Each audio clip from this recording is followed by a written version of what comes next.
Everyone thought I wanted justice, but deep down, I wanted revenge, and I was willing to burn everything to get it. It started on a rainy evening, the kind that makes the world feel smaller and crueler. I was sitting on the edge of my bed, staring at my phone, rereading the message that destroyed my life. "We're sorry. Your position has been terminated effective immediately." Just like that. 5 years of loyalty, late nights, missed birthdays, all gone. And the worst part? I knew exactly who did it.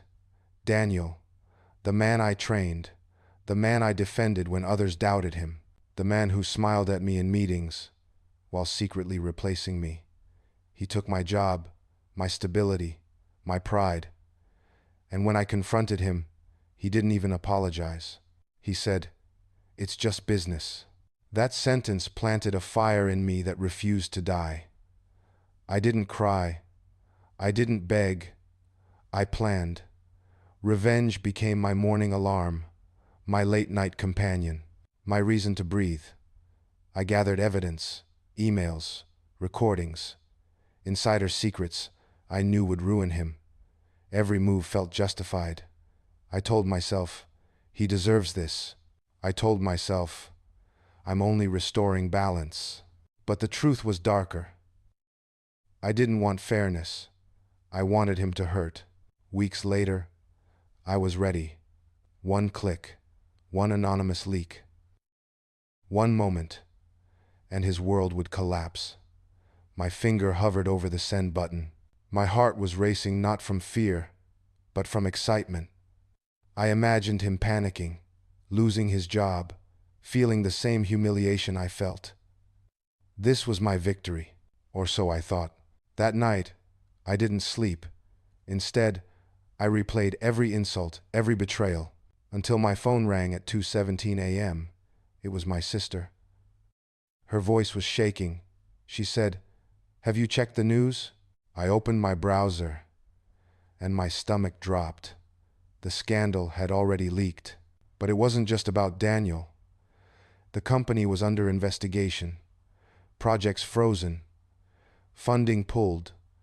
Jobs at risk, including the startup I had just been offered a role at. They called me the next morning. "We're sorry, we're rescinding the offer."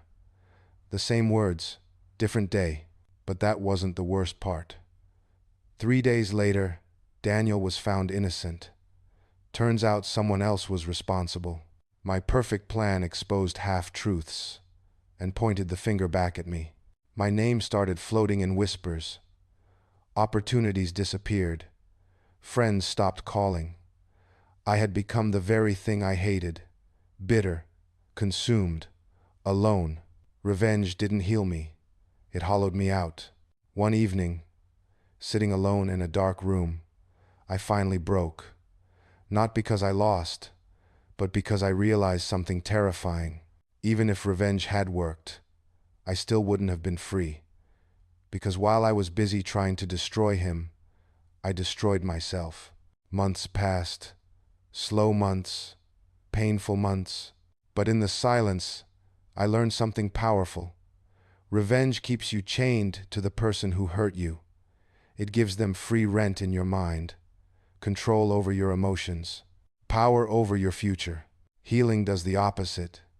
Healing says, you don't get to define my story. I rebuilt not out of anger, but clarity. A smaller job, a quieter life, but a lighter heart. And one day I saw Daniel again. He looked tired, older, broken in ways I no longer envied. He nodded at me. I nodded back and walked away without hatred. That was the day I truly won. Revenge promises power, but delivers poison. It feels good for a moment. Then it takes everything. Let go not because they deserve peace, but because you do. Sometimes, the strongest revenge is becoming someone they can no longer touch. If this story has helped you in any way, please like, comment, and subscribe to my channel for more motivational and life-changing stories.